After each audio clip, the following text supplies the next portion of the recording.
c'est pas burkinabé. Dombolo, c'est pas français. Dombolo, c'est pas ceci. Moi, je suis parti à des conventions en Europe. Mais j'ai vu carrément, c'était le Dombolo qui était là. Hein? Carrément, quand on a fini, c'était le Dombolo. J'ai fait des enregistrements. J'étais choqué. Mais j'ai approché les frères. Je ne vais pas laisser ça comme ça. Ils ont dit, oh, tu sais, frère, chez nous au Congo, là-bas, là, nous, c'est notre musique. J'ai dit, mais le prophète nous a montré un ordre de musique. Il dit, frère, ça n'empêche pas notre foi. Je les ai laissés. Mais je n'aime pas leur musique. Voilà. Et comment la musique même qui m'a chose, même une bonne parole. Zambé Pambola, Iyo Zambé Pambola, Zambé Pambola. C'est-à-dire que Dieu te bénisse. Maintenant, il faut voir le pasteur au milieu et maintenant le frère en train de taper la batterie. Et même les frères qui tapent batterie, la plupart des frères ont un style Fali Poupa. Et aujourd'hui, c'est ce qui se passe dans le message. Tous les frères laissent pousser leur barbe à la Fali Poupa. Et puis ils rasent ça comme Didier Arafat. Et tout ça là, on a ça dans le message. Et tout ça, on ramasse ça pour venir au mariage. Mais attends, si vous voulez vous mariez selon Malachikat, ou alors vous mariez selon, comment on appelle, Didier Arafat ou bien Fali Poupa. Et puis on n'en parle plus, on sait que vous êtes des païens. Mais vous ne pouvez pas sous-tendre que vous êtes des croyants du message et que vous voulez vous marier selon Malachikat et que vous avez suivi l'ordre des choses. Quelquefois, mais ils ne suivent même pas l'ordre des choses. Il n'y a même pas de fréquentation. Le pasteur les appelle même pas. Bon, comme je ne suis pas en train de parler de ça, je parle typiquement que de la cérémonie des mariages. Si on doit parler de mariage rencontre et puis parler de cérémonie, bon, ça, on en parlera plus tard. Mais aujourd'hui, ce qui m'intéresse, c'est la cérémonie des mariages. L'entrée fracassante. Hein? Parce que c'est devenu une mode aujourd'hui. Et c'est pourquoi je veux parler de ça. Pour attirer l'attention de tous les pasteurs sur ça, du message. Et que dans l'église, on arrête ça. C'est une entrée solennelle. Ce n'est pas une entrée fracassante comme on le dit. C'est une entrée solennelle. Je ne sais pas pourquoi est-ce que vous voulez forcément que ce soit une entrée fracassante. Une entrée je ne sais quoi. Une entrée je ne sais comment. Alléluia. Alléluia. Amen. Alléluia. Amen. Augmente un peu. Je ne sais pas pourquoi les frères voudraient que...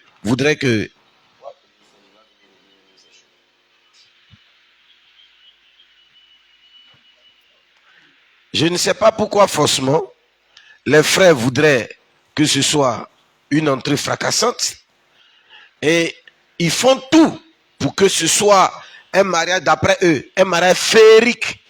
Bon, tout ça là, je ne sais pas à quoi ça répond. Mariage féerique, mariage fracassant, entrée fracassante, mariage ceci, cela. Je ne sais pas. Il y a un ordre que Malachikat nous a donné quand on se marie.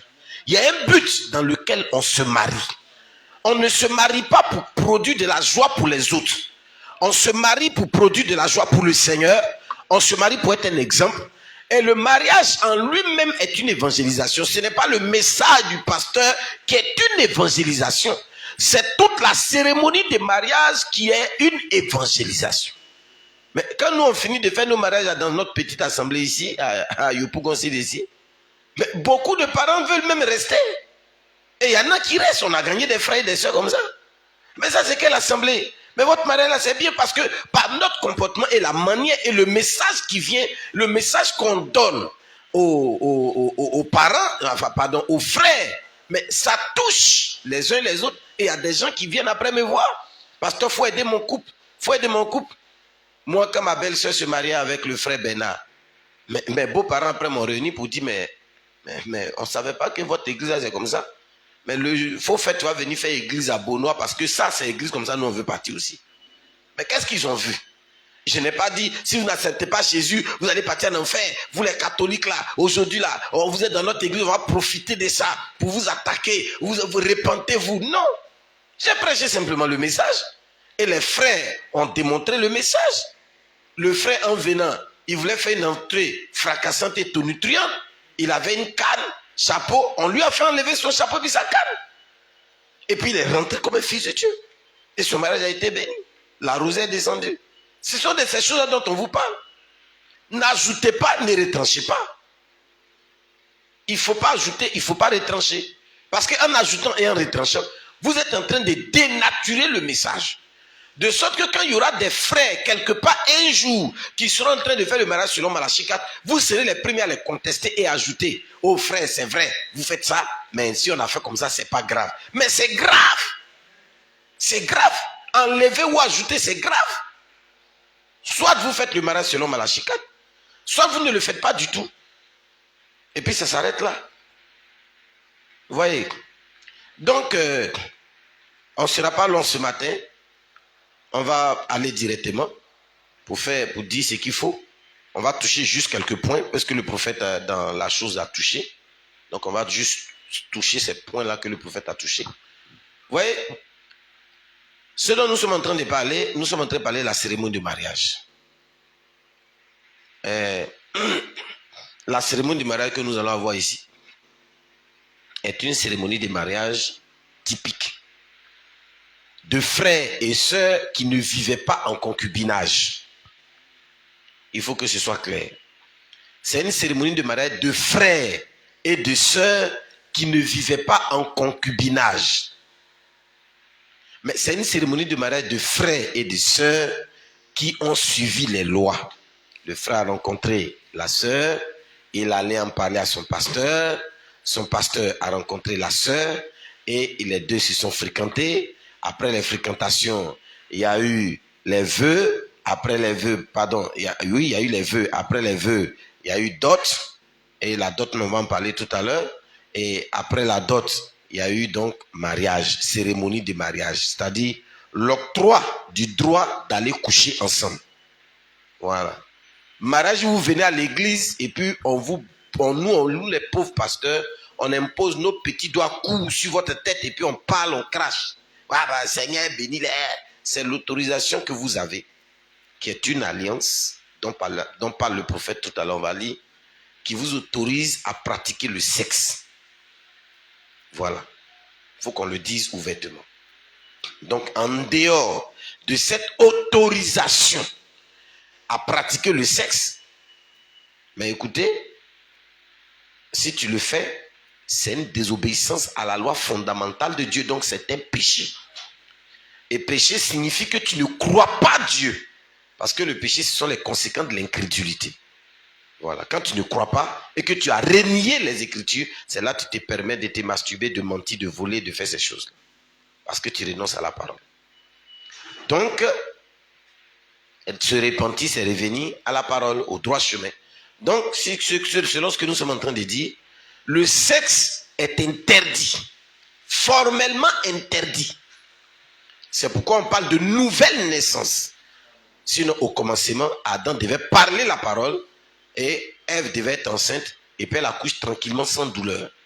Mais à cause du péché du serpent qui a couché avec Ève, Dieu a fait en sorte que cette douleur, elle aura maintenant des douleurs pour enfanter. Voilà. Et donc, Adam désormais devait pratiquer le sexe avec Ève, mais il devait en recevoir l'autorisation au préalable.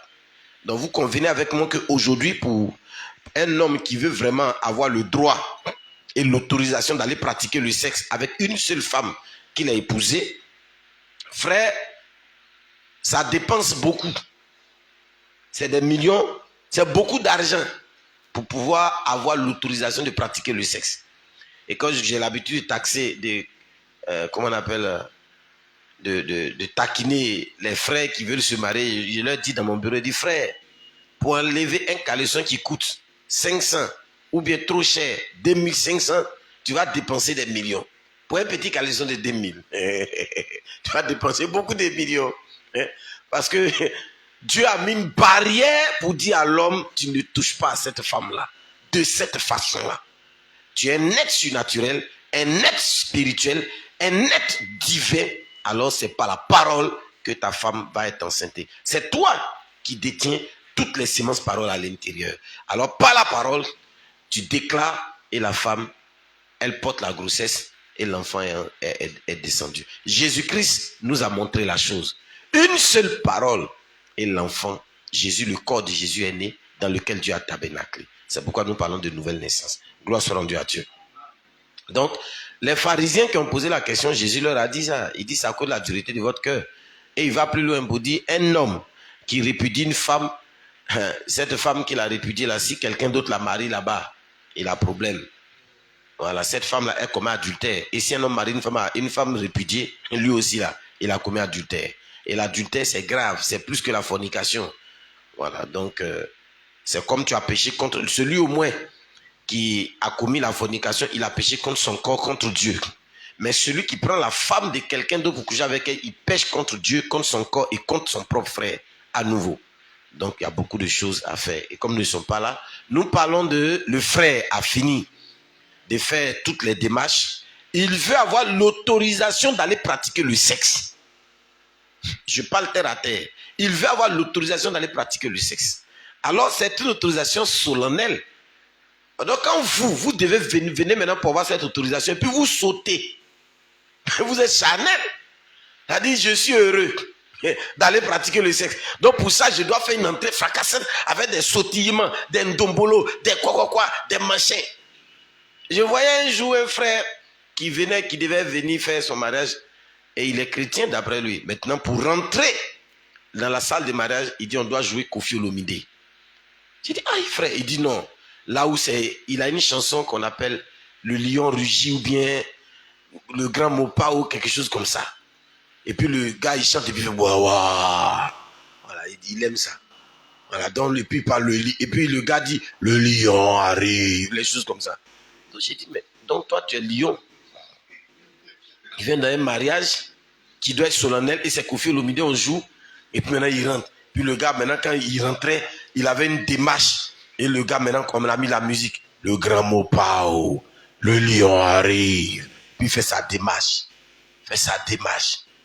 Et maintenant, ils ont fini de jouer la musique. Elle aussi, quand elle devait venir, on devait jouer une autre musique de quelqu'un d'autre qui devait aussi, on dit la reine arrive. Mais vraiment, Seigneur. Ouais, tout ça, c'est pas correct. Et vous devez rentrer. Tout mariage doit refléter le chemin parcouru du croyant. Tout mariage devait refléter, le cantique d'entrée doit refléter ton parcours. Moi, je prends mon exemple, je sais que les frères vont me poser la question, mais pasteur, mais mon parcours n'a pas été facile.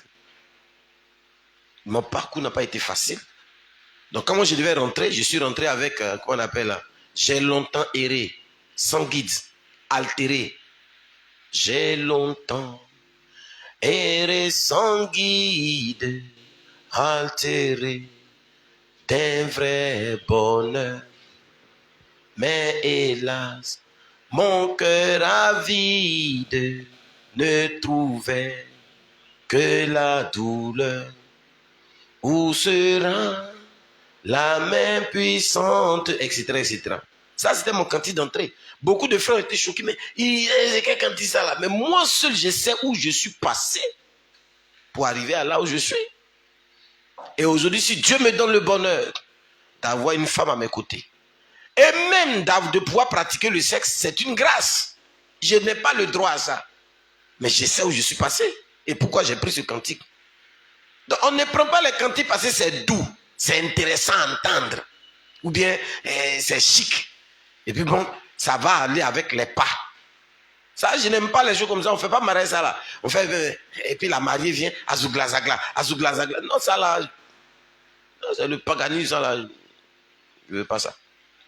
Vous voyez, c'est une entrée solennelle.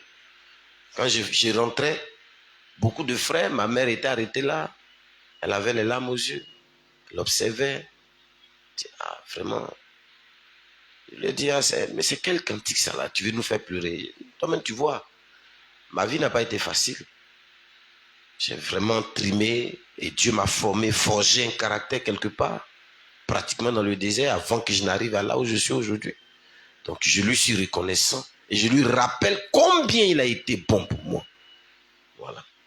Et bon, ça a été une bénédiction pour moi. Donc, vous voyez, frère, tout ça, c'est intéressant.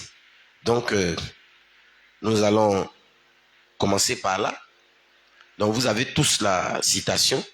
Ça, vous pouvez aller tirer ça sur Internet. Hein, c'est cérémonie de mariage d'après le prophète.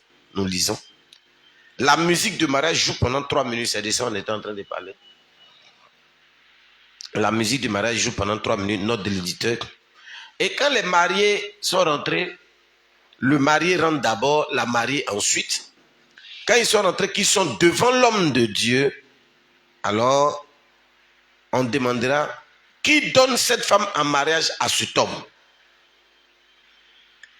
Et le père de la mariée répond, nous, ses parents. Je dis bien le père de la mariée. C'est pourquoi si une sœur qui a été élevée par sa famille maternelle et que par exemple elle est née avec des problèmes dans sa vie et qu'elle a été élevée par sa famille maternelle, ça c'est pour nous, ce n'est pas un problème. Si elle a été élevée par sa famille maternelle, ce n'est pas pour nous un problème. Mais le jour de son mariage là, il est important pour elle, pour cette sœur là, d'aller se réconcilier avec sa famille paternelle. Il faut qu'elle cherche, qu'elle trouve la famille paternelle, qu'elle se réconcilie et que ce soit l'un des pères là, qui viennent répondre pour elle. Le message est assez clair. C'est son père qui répond, c'est nous, et la dot se paye là-bas. On ne paye pas la dot dans la famille maternelle. On a déjà mis beaucoup de choses en ordre ici. Et ça nous a beaucoup aidé. Ça nous a richement aidé. On a vu des frères ici, des sœurs ici, qui n'avaient plus de père parce que leur père était décédé, ils ont été élevés, éduqués du côté maternel, elles ont grandi là-bas, et ils ont eu de la haine dans leur cœur pour leurs parents paternels. Mais on a pu faire une réconciliation et le jour du mariage a eu une riche bénédiction. Et aujourd'hui, ces frères-là sont bénis. Vous voyez, ces foyers-là sont bénis. Donc cela pose la question de Genèse 2, 21 à 25. Lisez ça rapidement. Genèse chapitre 2, le verset 21 à 25. Cela pose le problème. Un problème qui est un problème récurrent. Genèse chapitre 2, verset 21 à 25. Et l'Éternel, Dieu fit tomber un profond sommeil sur l'homme. Et l'Éternel Dieu fit tomber un profond sommeil sur l'homme. Et il dormit. Oui. Et il prit une de ses côtes. L'homme s'est endormi et Dieu a enlevé l'une de ses côtes. Et il enferma la place avec de la chair. Et il en a enfermé la place avec de la chair. Et l'Éternel Dieu forma une femme de la côte qu'il avait. De la côte qu'il avait prise d'Adam. De l'homme. Oui. Et l'amena vers l'homme. Et il a fait une femme et il l'amena vers l'homme. Et l'homme dit. Et l'homme dit. Cette fois, celle-ci là. Est os de mes os. Elle est os de mes os. Et chair de ma chair. Et chair de ma chair. Celle-ci sera appelée femme. Celle-ci sera appelée femme. Isha. Oui. Parce qu'elle a été prise de l'homme. Parce qu'elle a été prise de l'homme. Ish. Et c'est pourquoi l'homme quittera son père et sa mère. C'est pourquoi l'homme va quitter son père et sa mère. Et s'attachera à sa femme. Et il va s'attacher à sa femme. Et ils seront une seule chair. Et les deux vont devenir une seule chair. Et ils étaient tous deux nus. Et ils étaient tous deux nus. L'homme et sa femme. L'homme et sa femme. Et ils n'en avaient pas honte. Et ils n'en avaient pas honte. Voilà. Que Dieu te bénisse. Amen. Vous voyez, cela pose un problème de ceux qui disent que le prophète a prêché la polygamie. L'homme avait beaucoup de côtes, assez de côtes. Il y en a ici, il y en a là. Mais il a ouvert seulement du côté gauche où se trouvait le cœur. Il en a enlevé une côte là-bas. Scientifiquement, il est prouvé que l'homme avait une côte là et qu'il y a les empreintes de cette côte là qui sont là jusqu'à aujourd'hui. C'est comme s'il y avait une côte qui avait été fracassée et enlevée. Et quand on parle de côte, ce n'est pas seulement d'un seul côté, mais la côte, elle vient comme ça, elle trouve un cartilage de conjugaison qu'on appelle le thymodépendant, puis la même côte répare de l'autre côté. Voilà. Donc la côte est formée de deux côtés. C'est pourquoi on parle de côte gauche, côte droite. Les médecins savent de quoi je parle. Et donc Dieu enleva la côte entière, pas une partie, entière, et il a refermé la chair. Dieu n'a plus jamais réouvert pour enlever les autres côtes pour faire d'autres femmes. Donc si Dieu avait voulu que l'homme ait 2 ou 3 femmes, Il allait enlever une côte. Quand il finit, après il enlève deuxième, il enlève deuxième. Et puis l'homme allait devenir un homme très très serpent. Invertébré, je ne sais pas comment on va dire, avec seulement une colonne vertébrale. Mais il a enlevé une seule côte pour en faire une seule femme et il l'a mis là. Donc moi, je ne crois pas en cette espèce de polygamie, ainsi de suite. Dieu, dans le plan divin, dans son plan divin, à un moment donné, a permis certaines choses pour accomplir son plan. Il est souverain, il est Dieu, il est Seigneur, et il a permis ça pour accomplir son plan. Et en accomplissant son plan, à la fin, il envoie Branham pour établir les choses. Branham a eu 2 femmes. Il n'était pas polygame. Il en a épousé une qui est décédée, puis il en a épousé une seconde. Et après, Frère Branham, mais je me rappelle même, lorsque dans sa vision, au-delà du rideau, Méda disait, je suis jalouse, je vais trouver au peu là-bas, ainsi de suite. Et le prophète lui a répondu que là-bas, là, il n'y a pas ça. C'est frère et soeur. Vous voyez, frère. Donc, il y a des choses comme ça. Bon, la situation ici que nous venons de lire dans Genèse 2, 21 à 25, pose le problème de la dot. Un problème fondamental de dot.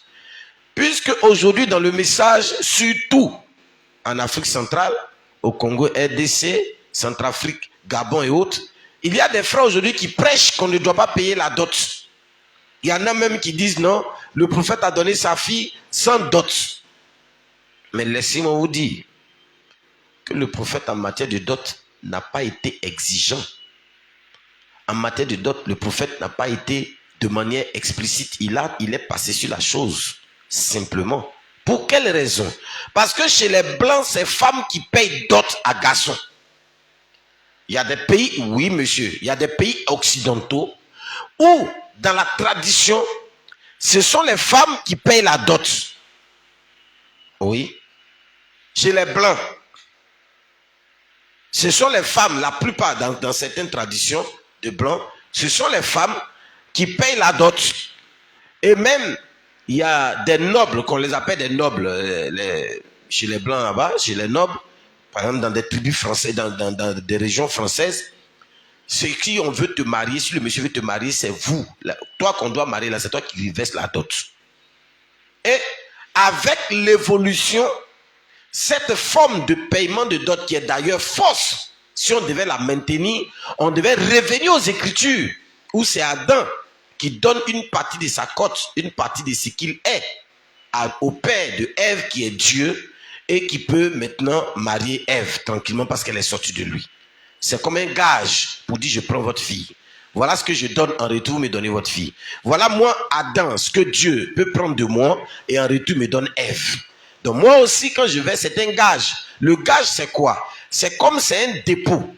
Un dépôt qui la dot que vous déposez représente la femme.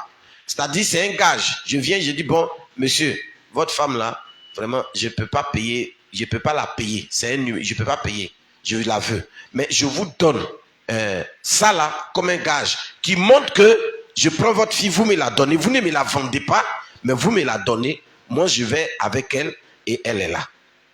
C'est pourquoi les gens parlent de remboursement de dot. Parce que le gage là, le juge, je ne veux pas. Ramène ma chose, viens prendre ton gage. Souvenez-vous de ce frère-là qui avait couché avec sa propre fille, sa propre belle-fille qu'il avait enceintée et qui a donné en gage sa ceinture et son bâton pour que le juge va avoir l'argent pour rembourser son acte de proxénète là, elle puisse récupérer ses affaires. Donc la dot est comme une garantie pour dire que la femme que tu es avec et tu es là-bas là, à tout moment s'il y a des choses, nous on peut la récupérer et te redonner ta garantie. Et nous, la dot qui stipule que les parents sont d'accord, parce que nous, une fois qu'ils ont accepté le gage, c'est que les parents sont d'accord que nous avons accepté. Et la dot, c'est juste quelque chose symbolique qu'on prend et une parole est donnée. Mais en Afrique, la dot n'est plus une parole donnée ni une affaire symbolique. C'est devenu du business. C'est devenu du business. Et c'est rentré dans les mœurs. Et aujourd'hui, les gens trouvent ça normal. Si tu vas dans certains pays où tu dois doter une femme, même le chien, tu dois aussi payer son collier. Tous les membres de la famille, chacun fait sa liste. Le père fait sa liste. Je veux 2 iPhones. Je veux 2 ceci. Je veux 2 tant. Je veux tant. Le jour de la dot, là, c'est des camions qui transportent. Et vous asseyez du matin jusqu'au soir, vous êtes assis. Tel parent vient, on donne pour lui. Tel parent vient, on donne pour lui. On donne. Quand tout le monde est fini, le chien Milou qui est à côté, lui aussi vient, on met son collier sur sa tête. Le moustique qui avait piqué le grand-père, lui aussi vient chercher sa bouteille de sang. Chacun. Et finalement, tu es ruiné. Oh, la dot, c'est juste un gage. Je bénis Dieu. En Afrique de l'Ouest, ici, les dots ne sont pas souvent chers. Mais en Afrique de l'Ouest, ici, en Côte d'Ivoire, à l'Ouest, ouais, là-bas, les dots, c'est quelque chose. Toi, tu es retrouvé en Afrique centrale. Peut-être si les parents sont gentils. Sinon, si les parents ne sont pas gentils, tu vas payer. Tu vas payer un boubou pour l'oncle, le boubou pour le neveu, le boubou pour la tante, les pailles pour la tante. L'argent que tu vas déposer, ils vont regarder, ils vont appuyer comme ça, mais tu n'as rien donné, surtout si tu as fait des enfants. Là, ils vont surenchérir la dot. Et là, je trouve que ce n'est pas correct. Mais si le monsieur, il dit, bon, je ne veux pas, bon, d'accord. Moi, j'ai compris, comme je n'ai pas l'argent, j'y arrive. Il ne fait qu'enceinte la famille, la famille fait ses 10 enfants, puis il est assis. C'est vous qui perdez, c'est la soeur qui perd. Donc, quelquefois, les Écritures sont là pour recadrer et recorriger les choses dans leur ordre. Quand la femme a fait des enfants, elle devient un poids. Je me souviens, chez les Akans, quand la femme fait un enfant, là c'est différent. En Côte d'Ivoire ici, on fait vite pour calmer le jeu, quoi. On calme le jeu, mariez-vous rapidement, ça va quitter là. Parce que la femme, elle est dans la famille, avec les enfants, tout le monde. Mais écoutez, vous nous fatiguez avec vos histoires. Donc mariez-vous, ça va quitter là. Je me rappelle, il y a un monsieur, sa fille vivait avec un frère, avec un païen, bien sûr, ce n'est pas des frères, ils vivaient là-bas. Et le monsieur est venu, il veut faire la dot. Ils ont surenchéri la dot, augmenté, non, c'est ceci, c'est là. Le monsieur dit, je n'ai pas les moyens. Diminuez un peu, je vais la doter, ça va quitter. Le monsieur dit, d'accord. D'ailleurs, même ma fille ne va plus, elle va rester ici. Et ok, il n'y a pas de problème. Il est parti chez lui. C'est 2 montagnes qui ne se rencontrent pas. Les 2 sont rencontrés. Coup, première grossesse. Le monsieur est venu, il a fait tout ce qu'il peut, mais les enfants sont chez le beau. Ils mangent là-bas, ils dorment là-bas. Il a commencé à avoir 5 ans. Il faut le mettre au jardin. Le monsieur dit, il n'a pas les moyens. Donc le père est obligé de mettre l'enfant au jardin. 5 ans après, coup, 2e. 3 ans après, coup, 3e. Et voilà. L'autre est parti, l'autre est au CM2, l'autre se retrouve au jardin, le nouveau bébé, il a 3 ans, et ainsi de suite, ils sont là, ça tourne. Il voit que maintenant ça devient beaucoup, il a appelé le beau, il dit, le beau, viens. Ma fille, là, je suis prêt. Ce que tu avais dit il y a 10 ans, il faut envoyer ce que tu as sur toi. Même si tout de suite, là, même tu as 25, il faut déposer comme gage. Il faut prendre avec les enfants, allez-y. Il a dit non, je vais m'apprêter. Il dit non, il ne faut pas durer, hein. Il faut revenir vite, il ne faut pas trop durer. Hein? Les enfants, là, ils ont envie de voir leur papa. Moi, je ne suis pas leur papa. Souvent, ils sont là, ils m'appellent papa. Quand je dis pépé, ça devient un problème. En réalité, c'est sa poche qui souffre. Quand les enfants sont malades, le monsieur, il fait comme s'il ne voit pas. Au moment où il dit, il va venir là, coup, 4e. Le gars dit, bon, c'est vrai que chez les Akans, on dit qu'on ne donne pas femme quand elle est enceinte. Bon, c'est pas grave, elle n'a qu'à aller chez toi avec les enfants. Quand elle va accoucher là-bas, tu vas venir faire la dot. Le gars dit, je peux partir avec. Oui. Je ne suis pas obligé de venir faire dot là. Il dit, non, il faut partir avec elle. Quand elle va accoucher, tu vas venir faire dot. Elle a ramassé sa femme et ses enfants, elle est partie. Et il dit à sa femme, tu es venu facilement, je n'ai pas fait dot et puis tu es venu comme ça. Sa femme a commencé à rire. Et après, il allait faire une dot. Le papa, il n'a pas exigé grand-chose. Mais le frère, le monsieur lui-même, après, il a cru la parole et il s'est rendu compte qu'il ne devait pas se comporter de la sorte. Donc, il a fait vraiment une dot qui a quand même honoré sa femme et puis le monsieur. Donc, vous voyez qu'il y a beaucoup de choses. Et aujourd'hui, il y a des frères qui s'élèvent, non, eux, ils ne dotent pas leur fille. Et ça se passe en Europe aujourd'hui, surtout nos frères qui sont en Europe. Quand les parents exigent la dot, non, le prophète Branham, quand il a donné Rebecca et Sarah, il n'a pas exigé de dot. On doit faire comme le prophète. Toi, tu n'es pas William Branham. Pas William Branham. Dans les mœurs américaines et dans les mœurs européens occidentaux, la dot n'est pas tellement exigée, mais ça existe. Ça existe chez eux. Donc quand vous dites non, moi la dot là, j'ai ceci, c'est là, je vais faire ceci. Et d'autres même vont. Le prophète même avait sa bague sur son doigt, son comment on appelle? Comment on appelle ça? C'est l'annulaire. Ça c'est le quoi là déjà? L'auriculaire. C'est ça non? Oui. Ça c'est l'auriculaire. Oui, je sais même plus. Ça c'est l'annulaire, le majeur, le pouce. Ouais, ça c'est le non. Voilà l'auriculaire ici. Ça c'est l'index. Ça c'est le pouce, le majeur, l'annulaire. Voilà. Puisque scientifiquement, voilà l'annulaire. Scientifiquement, il est prouvé qu'il y a un nerf qui part ici, il y a une innervation qui part de ce doigt-là jusqu'au cœur. Scientifiquement, c'est prouvé. Alors, il y a des frères aujourd'hui qu'on a vus qui ont mis leur bague sur le majeur. Alors, on se pose la question. Ces frères-là, ils ont quoi? Ils disent non, ils ont pris une citation du prophète quelque part, on ne sait pas où. Mais le prophète même que vous dit qu'il a donné la citation, à qui vous donnez cette interprétation, a mis lui-même sa bague sur l'annulaire. Mais pourquoi vous mettez ça sur le majeur? On a vu des frères aussi dans ce message qui ont mis leur bague sur le pouce. On leur pose la question, ils ont sorti des citations bizarres. Je ne sais pas où ils vont avec. On ne sait pas où ils vont avec. Voyez-vous? Alors, pour moi, je vais lire la cérémonie des mariages telle que la cérémonie est inspirée et est faite par le prophète de son vivant. Voilà. Donc, quand on demande, le prophète, il demande aux parents, alors il demandera aux parents, à qui demanderai-je? Il pose la question, qui donne cette femme en mariage à cet homme? À qui demanderai-je pour cette femme qui a donné la main?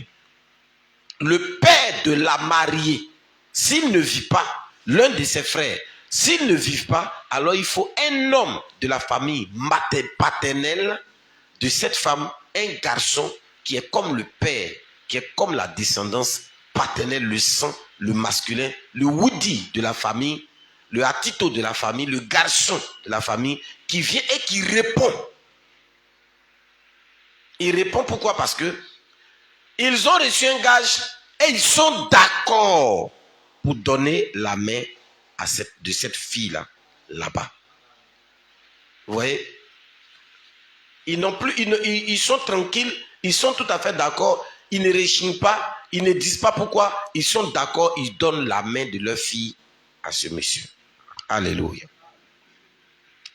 Alors, lorsque cela est fait, que cette question est réglée, cette question est réglée définitivement, un parent peut dire, moi je ne suis pas d'accord, ainsi de suite, mais le prophète posera la question en bas.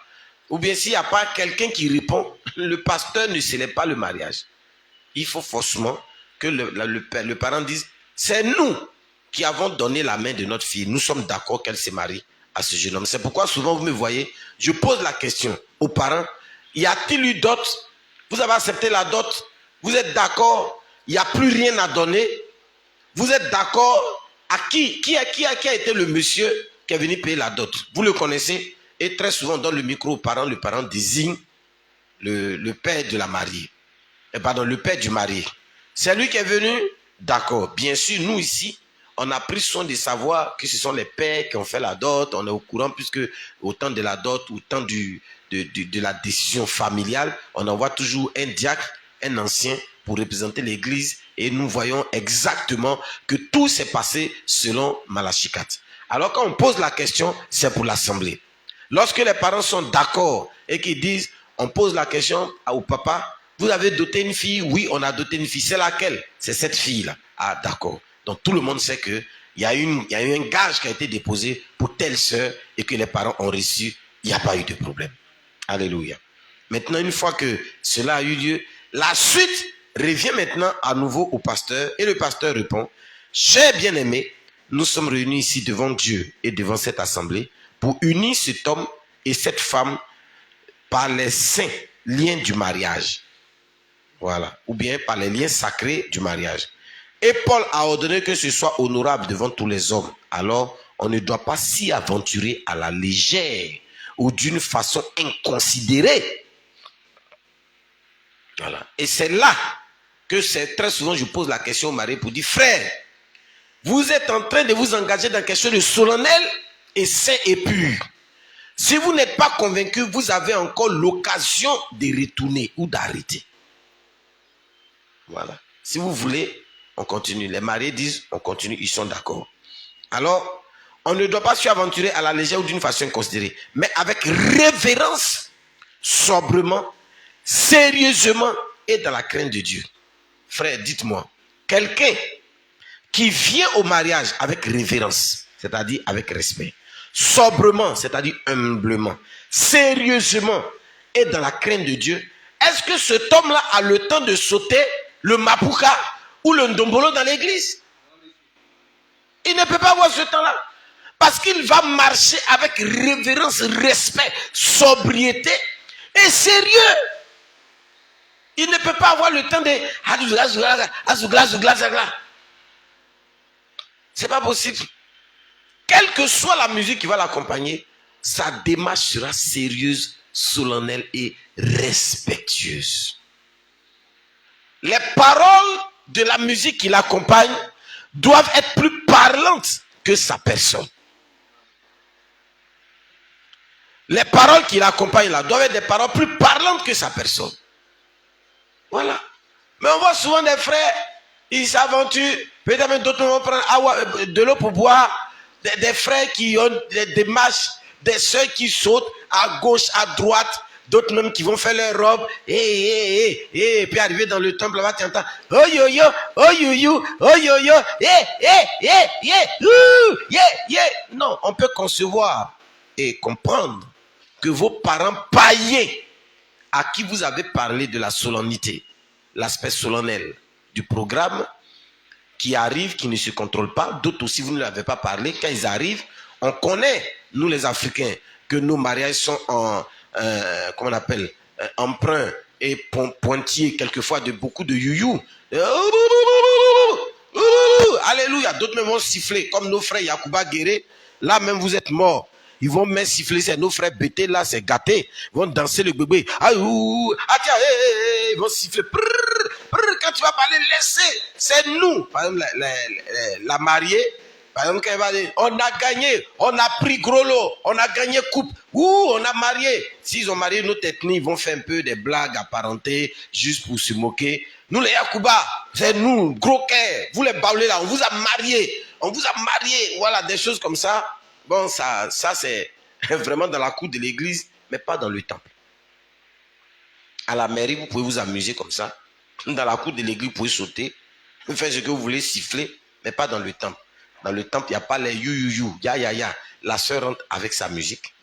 Des sœurs peuvent l'accompagner. D'autres peuvent peut-être, s'ils veulent même mettre des pagnes à terre, comme on le dit, c'est le jour de son jour. Vraiment, chanter, soulever son bras, enfin, on voit ça partout, l'accompagner vraiment, danser autour d'elle, au son des cantiques et des paroles. Voilà. Et elle rentre solennellement, ou le frère rentre solennellement, ainsi de suite, ainsi de suite. Vraiment, je ne tolère pas ces histoires où quand la soeur rentre, ou bien quand le frère rentre, ses camarades garçons viennent le soulever pour le sortir, pour dire champion. Non, on n'est pas dans un match de catch. C'est pas John Cena, c'est pas Undertaker, c'est pas quelqu'un qui rentre sur la scène, c'est pas Hulk Hogan, c'est pas lutte traditionnelle. Il n'a pas gagné quelque chose, ou bien il commence à chanter BT Kakuputa, ye, Bigere Kakuputa, tout ça là, c'est des conneries. On ne peut pas voir ça dans le message. Voilà. Donc on soulève le frère, comme la sœur, peut-être elle est une sœur vraiment bien bâtie, une forme de guitare puissante, elle est élevée, on dit, petit matou a cassé gros caillou, des conneries comme ça là, on ne peut pas entendre ces choses-là. Voilà, le prophète dit que l'entrée, le prophète lui-même il parle ici, et il dit, alors on ne doit pas s'y aventurer à la légère, ou d'une façon inconsidérée, mais avec révérence, c'est-à-dire la révérence, c'est un respect au-delà du respect. Révérence, sobrement, c'est-à-dire de manière simple et humble, sérieusement, et surtout dans la crainte de Dieu. La crainte de Dieu, dans la peur de ne pas faire entorse à une parole de Dieu, on a peur de ne pas gâter quelque chose qui vient de la part de Dieu. Est-ce que nous nous comprenons? Voilà. Nous continuons. Ces deux personnes-ci s'avancent donc pour être unies par ces liens sacrés. Si quelqu'un ici peut donner un motif valable pour montrer qu'il ne devrait pas être légalement uni par ces saints liens du mariage, qu'il parle maintenant ou qu'il se taise désormais pour toujours. Le mariage légal, c'est à tort que nous disons que c'est à la mairie. Le mariage légal, ce n'est pas à la mairie. Le mariage légal, c'est à l'église.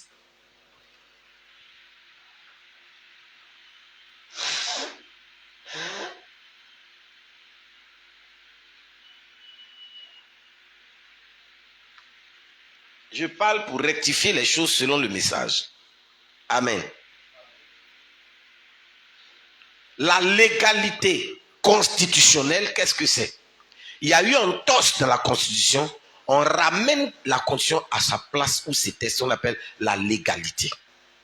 C'est-à-dire, on a équilibré, on a rééquilibré les choses.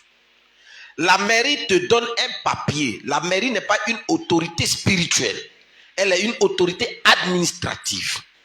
Bon, quel est le tort que vous avez fait à la mairie si vous n'êtes pas marié?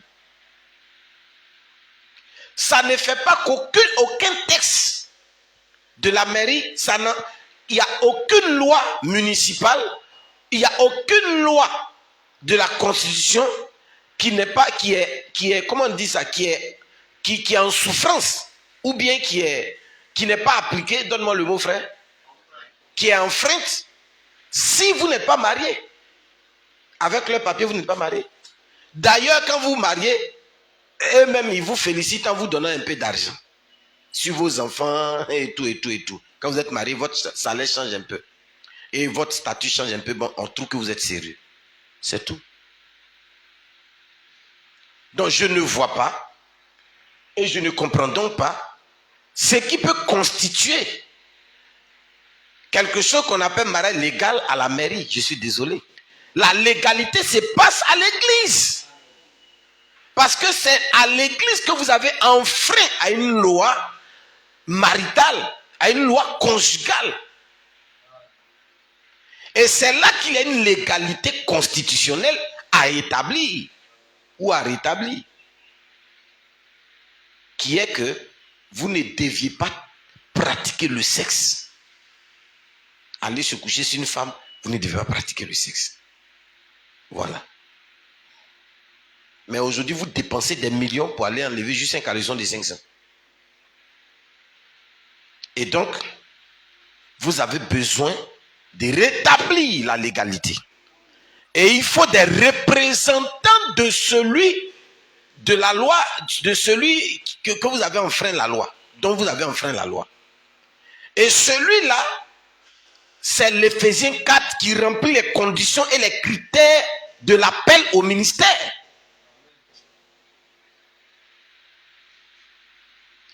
Ce n'est pas le monsieur que vous avez, non, vous vous êtes levé un matin, je suis pasteur. Il y a beaucoup de mariages qui ne sont pas des mariages consacrés réellement. Parce que le pasteur en réalité n'en est pas un. Il y a 3 sortes de pasteurs. Pour que ce soit clair ce matin. Je sais qu'après ça, il y a des gens qui vont chercher à me maudire. Il y a 3 sortes de pasteurs. Il y a des pasteurs qui sont des anciens de l'église. Diacres, administrateurs, prédicateurs, ou même trésoriers, ou même des anciens simples dans l'église qui n'ont pas de fonction officielle dans l'église, qui ont duré dans le message et qui sont des beaux parleurs. Ils ont l'art oratoire, ils ont l'art de parler. Ils ont toujours été avec le pasteur, ils ont appris l'office pastoral sur le terrain. Et quelquefois, le pasteur leur donne de pouvoir exhorter un peu le peuple. Ils se découvrent soudainement et de manière brusque une âme de prédicateur et ils s'élèvent avec un groupe, ils s'en vont créer une assemblée, ils se font appeler pasteurs. Ceux-là, on les appelle pasteurs par abus de langage. Ils ne sont pas des pasteurs. Ce ne sont pas des bergers. Ils n'ont pas la possibilité de pouvoir nourrir un peuple. ils n'ont pas rencontré Dieu, ils n'ont aucune révélation. Ils ne font que donner la parole et ils ne font que enfreindre beaucoup de lois. Et c'est dans ces gens d'assemblée que parce qu'ils n'ont pas la compréhension, ils ont une compréhension de la parole, du message, ils ont une compréhension littérale, ils ont une compréhension littéraire, théologique. Et même, je vais me permettre l'expression, ils ont une compréhension philosophique et théosophique de la parole. Théosophique, ce sont ces personnes-là qui, en lisant les Écritures, ils tombent sur des portions qui peuvent sembler comparables à une situation donnée dans la parole et ils réutilisent ça, ils collent ça et puis les gens crient dans la salle, Alléluia, oh, ça veut dire que théologique en même temps philosophique. Non, il a cassé, non, il a la révélation, non, il a collé, mais en réalité n'a pas été appelé. S'il avait été appelé, il serait resté dans le sillage de Malachie 4. Ils ont une connaissance théosophique. Et ils embrouillent le peuple. Wow, c'est ceux-là, si Tchétchouva vient, il vous casse en deux. Si Kakou Philippe vient, il ramasse vos brebis. Kakou Philippe va venir ramasser brebis ici. Ce cœur-là ne lui est pas encore né. Avant-hier, j'étais sur le net, on dit non, il a prié pour un fou. Le fou a été rétabli. Mais ça, c'est des choses, nous, on a fini de faire ça il y a longtemps. C'est maintenant, toi, tu viens faire ça. Depuis, là. Non, j'ai prié au téléphone, il a prié. Mais, téléphone, là, Branham fait, nous-mêmes, on a fini avec ça. Prier au téléphone et puis les gens sont guéris de l'autre. On a fini avec ça. Ça, c'est pas nouveau. Toi-même, tu as dit que quand toi, Kakou Philippe, tu vas venir sur la terre, là, que autant de Branham, c'était le cancer. Toi, on ne trouvera pas une goutte de sida. Mais les sidéens même, ils sont fatigués. Depuis là, tu ne vas pas là-bas. Hein? Tu dis que Gbagbo ne va pas revenir. S'il revient, tu es un faux prophète. Gbagbo est là, il a créé parti. Jusqu'à même, il fait des fresques. Il a divorcé, tout ça là. Tu es assis là-bas, tu ne parles pas. Hein? Une autorité, tu dis tu es le prophète de l'heure. Hein? Jean-Baptiste, là, quand il a vu, il a parlé. Branham, là, quand il a vu, il a dénoncé. Donc, quand Gbagbo vient, puis il divorce de sa femme, ainsi de suite, toi, Kakou, tu te lèves comme la voix autorisée, puis tu dis non, tu parles. Tu ne parles pas, c'est nous, on a parlé. On dit, vous disiez que tu fais là, c'est pas correct, tu ne peux pas divorcer, on a parlé ça. C'est pas normal. On sait que toi, à part la politique, la deuxième chose que tu sais faire le mieux, c'est fouiller dans les caleçons des femmes. Et ça, c'est une malédiction. Tu étais dans les caleçons des femmes, puis ils sont venus t'enlever. Ceux qui sont là aussi, vous passez le temps à faire les fétiches. On dit ça là aussi, c'est le diable, ça va en enfer. C'est pas normal. Mais toi, tu es là, tu dis que tu es le prophète, tu ne parles pas ça. Hein? Donc, il faut te taire. Donc, tu ne peux pas venir. Alors, si vous avez une connaissance théosophique, vous aurez des problèmes avec ces gens-là. Ils peuvent facilement vous adoucir, briser vos assemblées. Donc, ceux-là ne sont pas des pasteurs, ce sont des anciens. Voilà. Et il y a ceux qui sont prédicateurs, qui sont restés aux côtés du pasteur, qui ont aussi appris. Et comme on dit, ils sont des prédicateurs, ils se sont découverts soudainement une âme de prédicateurs et ils sont allés là-bas, se créer des assemblées et ils sont des pasteurs. Et aussi ils commencent à prêcher, ils commencent à imiter un peu le pasteur, à faire des choses. On dit, oh, c'est le prédicateur. Oh, et ça, on assiste à ça. Le prédicateur s'élève, il casse l'assemblée, il va avec un groupe, ainsi de suite. Tout ça, ce sont des théosophes. Et ce n'est pas des prédicateurs. Vous voyez? Un prédicateur, s'il doit quitter une assemblée, son pasteur a établi une assemblée quelque part où il ne peut pas. Il lui donne la main dans la situation, il dit, frère, va là-bas. Là-bas, on peut l'appeler pasteur. Pas abus de langage, mais il reste un pasteur. Il est sous une commission. Le véritable pasteur, c'est celui qui remplit les 4 critères de Malachie 4. Il rencontre la colonne de feu qui lui parle. Il marie une femme vierge.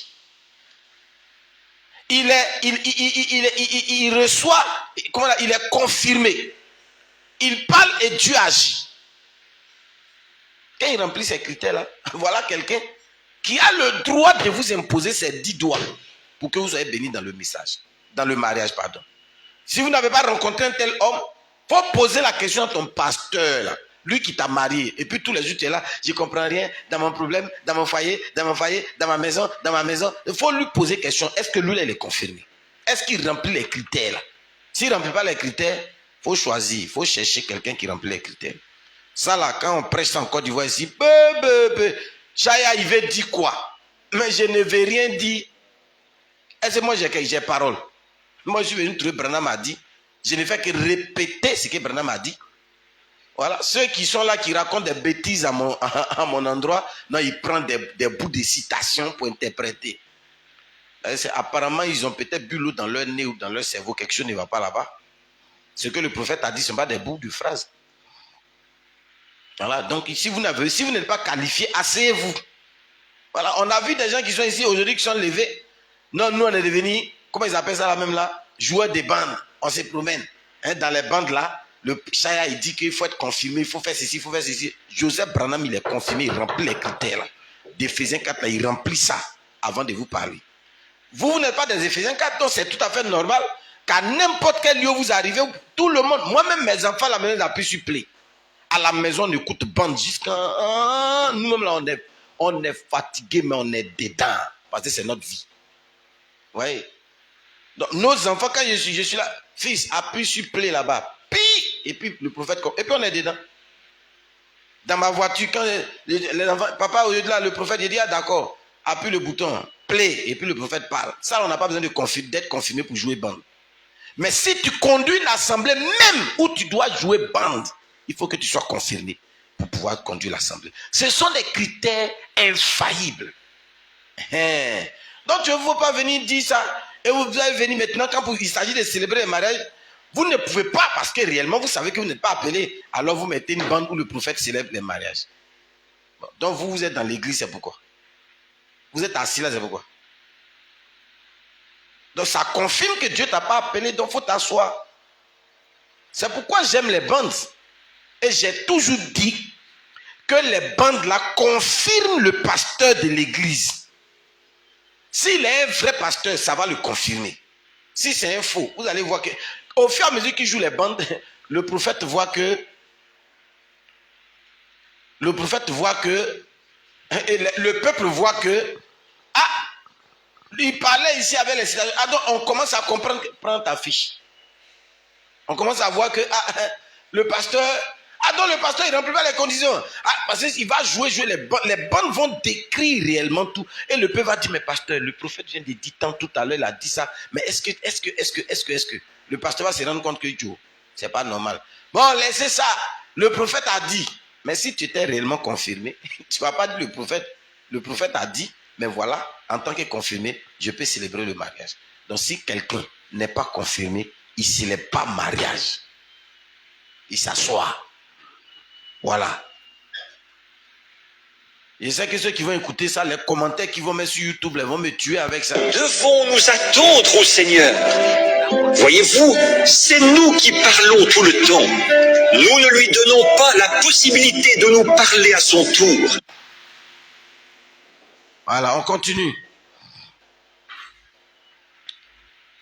Le prophète dit, ces deux, ils vont s'avancer. Et s'il y a quelqu'un qui n'est pas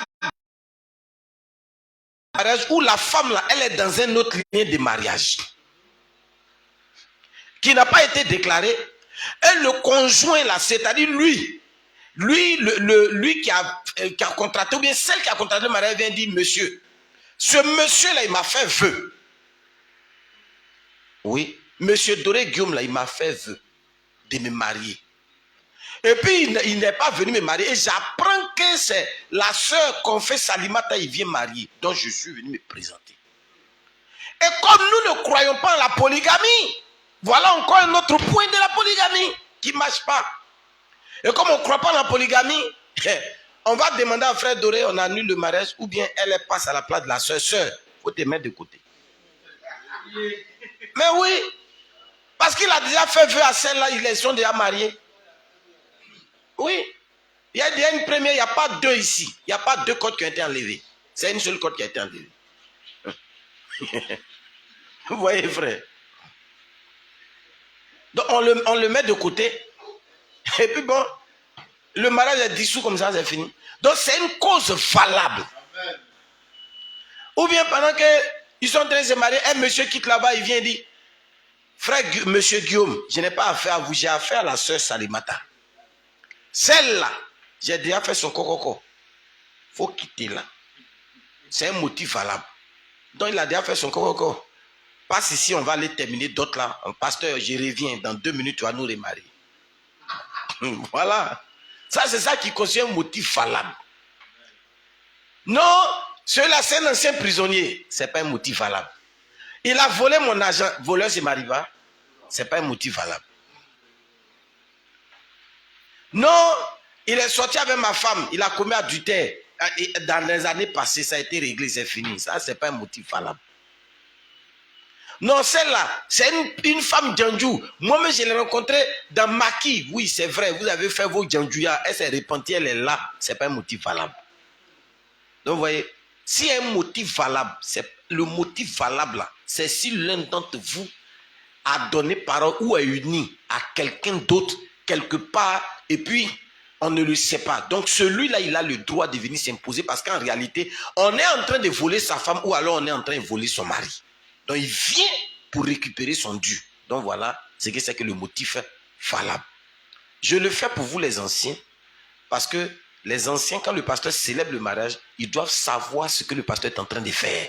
Ils doivent connaître. Donc, quand ils sont dans les alentours, ils sont unanimes. Donc, quand quelqu'un est en train de mettre là dans le temple, on doit lui dire qu'il faut arrêter parce que c'est quelque chose qui remplit des critères. Vous allez lire ça au deuxième paragraphe. Deuxième paragraphe, à la dernière ligne, il dit quoi? Alors, on ne doit pas s'y aventurer à la légère ou d'une façon inconsidérée. Mais avec quoi? Dites ensemble, avec quoi? Et sobrement, et ensuite dans la crainte de Dieu. Donc nous avons ici 4 éléments qui nous obligent à un sérieux dans la salle de mariage comme dans la célébration du mariage. Tout doit être sérieux. Voici les sentiments qu'on doit avoir dans la salle. Oui. Frère Bernard, tu comprends pourquoi on t'a demandé d'enlever ton chapeau et puis ta canne le jour de ton mariage? Voilà. C'est pas parce qu'on ne voulait pas. Après, on t'a dit quand tu partais de l'autre côté, tu pouvais porter, ça c'est logique. Mais dans la salle de l'entrée du marié, c'est solennel. Oui.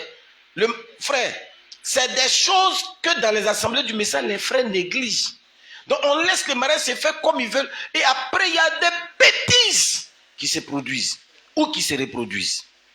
Oui. Donc si quelqu'un, c'est pourquoi j'ai dit à des frères, si vous constatez que il y a des portions du mariage dans votre vie qui ont été sautées, ou alors peut-être que votre femme a fait, ou bien vous avez fait, qui n'était pas normal, revenez, on va reprendre le mariage au bureau. On reprend au bureau. Il n'y a pas de débat dans ça. Regardez. Il y a des frères, par exemple, qui doivent se marier, où la sœur, on dit elle va au vert, c'est-à-dire elle, sa dame de compagnie, et une sœur ancienne de l'église vont se mettre quelque part où on lui donne des conseils, on lui parle, et puis ils sont en prière. Jusqu'à ce qu'ils aient à l'Amérique, qui viennent, ils sont en esprit de prière. Là-bas, là, c'est pas esprit de prière, hein, c'est la danse. Je voyais une vidéo où la sœur est avec ses camarades, et puis elle est habillée, et puis elle fait ça. Et puis on la filme, et puis elle fait comme ça. Comme un serpent. Dis non, on a filmé. Et donc, après, le mari va montrer à son mari. Le frère aussi, pendant qu'il devait s'habiller, la tchouse, il fait son pied comme ça, comme un Congolais de la sapologie. Il fait son pied comme la tchouse, il tape à terre. La cravate, ceci, c'est là. Et tout ça, ils ont filmé ça dans leur mariage. Et quand j'ai regardé ce truc-là, j'ai dit, si un jour ils entendent une de mes prédications sur mariage, ils vont pleurer jusqu'en... Parce que même ils ont vu que le commencement de leur mariage qu'à la fin était malédiction seulement. Vous voyez ça? C'est pas sérieux. Même je les regardais pendant qu'ils étaient dans la salle de mariage en train de se marier, le frère était dans des positions et il avait donné ordre au photographe de lui faire des photos. Donc tantôt, quand le pasteur prêche, il prend des positions comme ça. Il fait des photos. La sœur aussi. Donc les deux, toute la prédication n'était pas leur problème. Hein. C'est-à-dire, il est là, il se penche un peu vers la sœur aussi. Il se penche un peu, il se sourit, et puis on leur fait photo. Il fait comme ça. Il n'y a aucune révérence. Ils ne respectent même pas le Dieu. Leur pasteur, d'abord, c'est des mariés impolis, mal élevés, mal éduqués. Et pendant que Dieu parle au travers de l'homme de Dieu, bon, ça dépend aussi, est-ce que c'est vraiment quelqu'un que Dieu a appelé? Peut-être c'est un ancien qui a ouvert une église, une boutique quelque part là-bas, avec des moutons dedans. Donc, ça aussi, lui aussi, pendant qu'il parle, les deux là sont en train de jouer les fous, les pites, les sauvages et les imbéciles. Il ne regarde pas tout ça, hein. Lui, il est là seulement. Alléluia, amen. Ils sont venus dans son église. Oui, ce qui n'est pas sérieux. Bien. Donc, une fois, il y a tellement à dire, mais on va décortiquer pas à pas. Donc, une fois, donc un motif valable, on a parlé de ça. Et on dit que s'il n'y a pas de motif valable qui se taise, le pasteur doit donner cette phrase. Et c'est pourquoi souvent je parle. Et je dis ça 3 fois, dans 3 langages différents. Puisque nous, dans notre pays ici, il y a un langage terre à terre. Il faut le dire dans ce langage. Pour ne pas que quelqu'un dise non, moi je ne comprenais pas bien.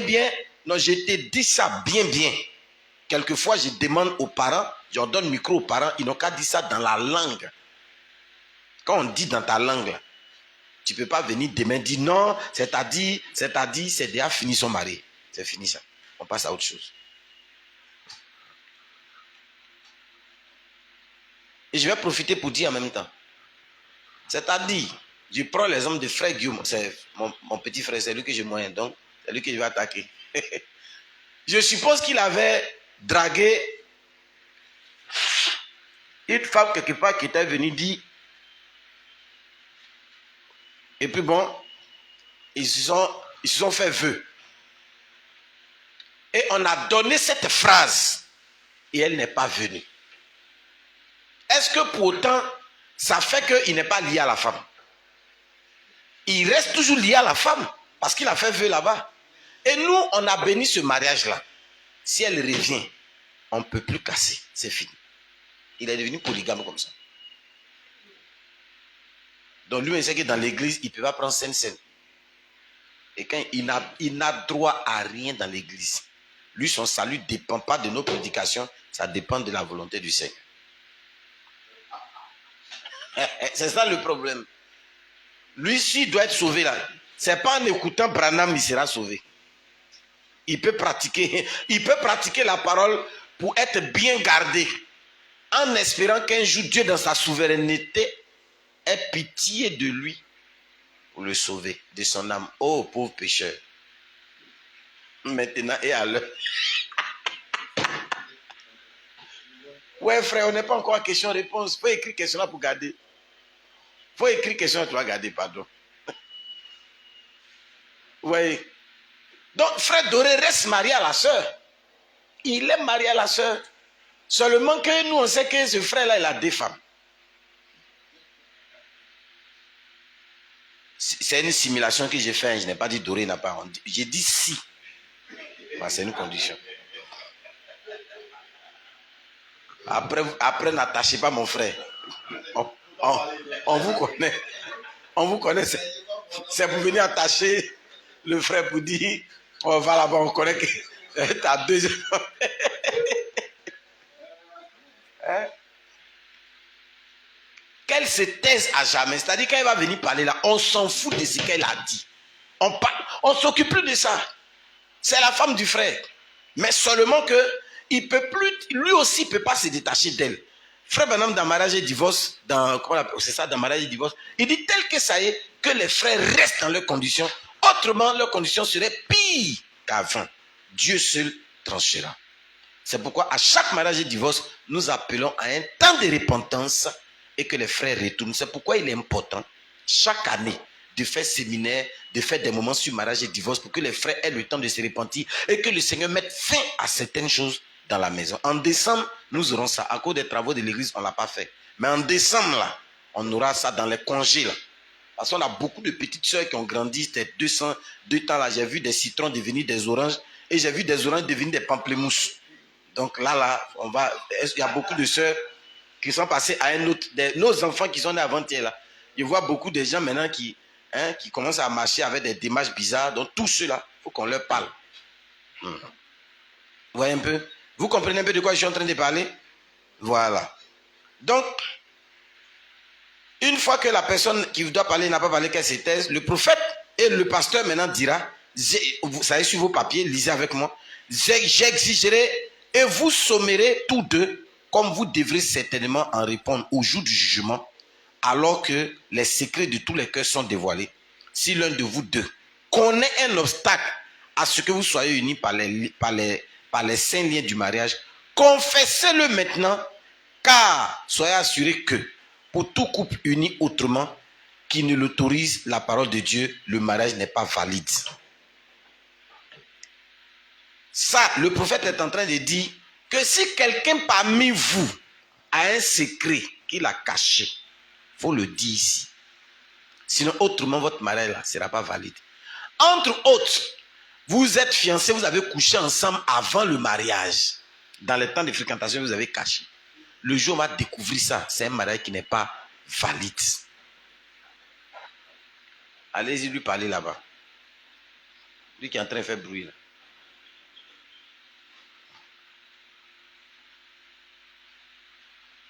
Oui. Donc vous voyez, non? C'est ça. Ou alors, le frère, il vend l'eau glacée. Vous comprenez ce que j'avais dit? Ok, d'accord. Il vend l'eau glacée. C'est pas l'eau tiède. Hein. L'eau glacée. C'est-à-dire, il n'est pas garçon. Bon, on a dit le mot, il est impuissant. Il ne fonctionne pas. Voilà. Son Bakary, là, il ne parle pas. Voilà, il dort. Il ne cause pas. Voilà. Il est très converti. Il parle en langue, il prophétise. Il interprète. Bakary, c'est quelqu'un qui est humble. Il est toujours couché. Voilà. Si c'est comme ça que tu es et que tu as oublié, que tu ne l'as pas confessé, parce que tout ça là, moi, on pose ces questions-là. Hein. Moi, je pose question ça là. Oui, je pose question ça là. Faut pas demain, si on ne te pose pas la question, il ne faut pas demain tu vas nous raconter des choses. À dormir debout. Frère, est-ce que... Souvent, je pose des questions aux frères. Il y a des frères à qui j'ai dit, pendant les 6 mois de fréquentation, frère, est-ce que tu bois l'eau la nuit pour dormir? Il dit non. J'ai dit bon. Pendant une semaine, il faut essayer. Avant de dormir, il faut boire au moins 2000 litres comme ça là. Pour dormir. C'est pas parce que je veux que tu boives l'eau, hein, c'est pas pour ta santé. Hein. Pour voir quelque chose. C'est pour te réveiller la nuit. Parce que si tu as bu ça à 20h, 22h pour dormir, forcé vers 2h, 3h, de 2h jusqu'à 5h du matin, tu vas te réveiller pour aller pisser. Quand tu vas te réveiller pour aller pisser, il va te poser une question. Est-ce que tu as pissé? Oui. Tu étais comment? Si l'eau là, tu es vraiment garçon, que l'eau là est rentrée, quand tu vas aller, tu vas voir que Bakary, c'est un païen. C'est un rétrograde. Non, c'est un païen. Toi-même, tu vas te poser la question, mais il y a quoi? Tu as fini de pisser, tu viens, tu dors, c'est un rebelle. Il est assis, il est dans la rébellion. Il a commencé la guerre en 2002. Tu es président, tu es là, tu dis frère, le prophète dit, il dit non, je viens à Abidjan ou rien, je prends le pouvoir ou rien. Il refuse tout ce que tu lui dis. Makoussi, Accra, Lomé, Afrique du Sud, mais il dit zéro. Moi, il prend le pouvoir ou rien. Impossible. Là, quand tu me parles comme ça, je sais que celui-là, c'est un garçon. Voilà. Très souvent, il y a des frères qui disent non, je sens des faiblesses et autres là. Au bois l'eau pour dormir. C'est pas médicament. L'eau que Dieu a fait, tu bois, tu dors. Aïe. 4h du matin, quand tu te lèves pour aller pisser, tu viens seul, il faut te lever, on va causer. Dans ton... Où tu étais converti, et puis tu pries beaucoup. Les frères qui sont faibles là, qui sont choses là, ils aiment prier dans ces moments-là. Ils se montrent convertis façon là. Soeur, on va prier le Seigneur. Il prie, la soeur dit frère, on a fait 2 heures, on va dormir, demain je dois aller au travail. Soeur, il faut être converti, on va au ciel. Hein? Nous prions.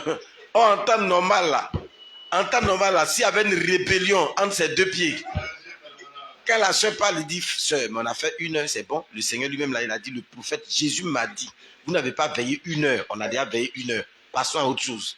Il est pressé. Vous voyez un peu. Donc, ça, c'est des motifs valables. Voilà. Ou alors, la soeur a une maladie ou bien quelque chose, elle ne peut pas enfanter, elle a reçu une opération, on lui a enlevé ses trompes et puis elle a caché, elle n'a pas dit, on découvre, ou bien la sœur, elle n'est pas vierge et puis elle dit qu'elle est vierge et on découvre. Ah non, ça c'est mariage qui n'existe plus. Oui, même si le frère a couché avec toi, c'est cadeau. Oh, c'est cadeau. C'est toi qui a donné. Les millions qu'il a mis pour donner au manger, il a rattrapé un peu. C'est fini, mariage est fini comme ça. Le frère est libre. En réalité, il ne s'est jamais marié avec toi. Bague là, et on dépose de côté. Et puis s'il trouve une autre soeur, il fait ces choses. Et puis pendant ce temps, il balance ses papiers de divorce quelque part là-bas. Maintenant, si tu dis, malgré son erreur, je l'accepte comme ça, vous venez au bureau, devant les anciens. La soeur se confesse. Non, je n'étais pas vierge, il a menti, j'ai dit je suis vierge. Frère, tu as entendu quelle est ta décision? Bon, je prends ça comme ça, c'est pas grave. On prie maintenant pour vous marier.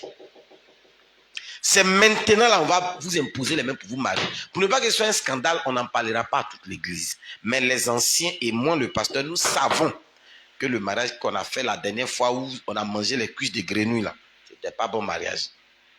C'est maintenant qu'on vous a marié. C'est maintenant qu'on vous a marié. La dot, tout ce que tu as fait là, c'était caduc, zéro. Tout ce qu'on a fait, c'était mensonge. Donc en temps normal, tu dois faire une petite dot. Donc tu vas retenir voir les parents pour leur donner un petit truc symbolique.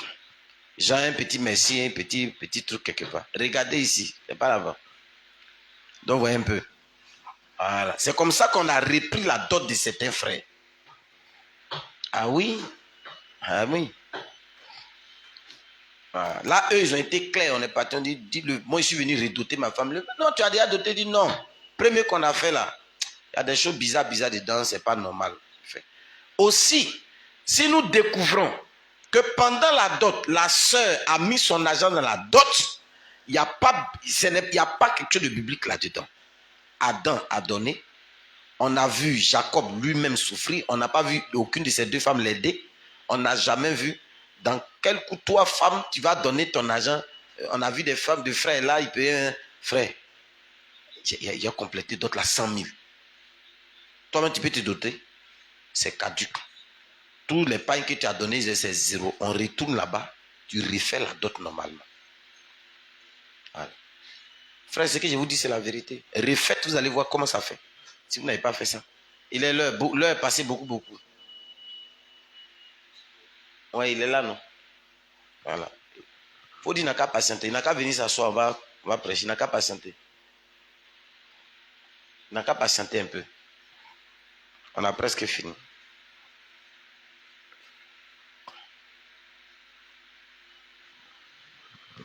On aura une petite pause de 10 minutes pour terminer. C'est 3 pages, mais c'est long. Il faut que ce soit bien clair. Voilà. Donc, si c'est comme ça, le mariage n'est pas valide. Mais une fois que les choses ont été faites correctement comme il se doit, alors le mariage est valide. Nous continuons. Mais, croyant que vous avez dûment considéré l'obligation solennelle que vous êtes sur le point d'assumer, que vous vous êtes préparé à vous y engager avec révérence, sobrement, sérieusement et dans la crainte de Dieu, je vous proposerai l'alliance du mariage. Le pasteur n'impose pas. Il dit maintenant nous allons vous unir. Il pose la question et les mariés disent nous sommes d'accord pour passer à l'alliance du mariage. Gloire soit rendue à Dieu. Je me propose de passer à l'alliance du mariage. Frère Philippe qui vient. Je me propose de passer à l'alliance du mariage. Donc, les mariés, faut aller, on va faire une pause de 10 minutes. Je me propose d'aller à l'alliance du mariage. Nous allons faire l'alliance du mariage. C'est là maintenant que nous disons, on va unir les mariés et on fait déplacer la mariée. Le marié qui marche, il vient sur un joli pagne. Et puis on dit, marchez dessus, c'est le jour de votre jour, ainsi de suite. Et il se donne la main droite dans la main droite. Et puis ça se fait. Nous allons faire une pause et revenir sur l'alliance du mariage. Que Dieu vous bénisse.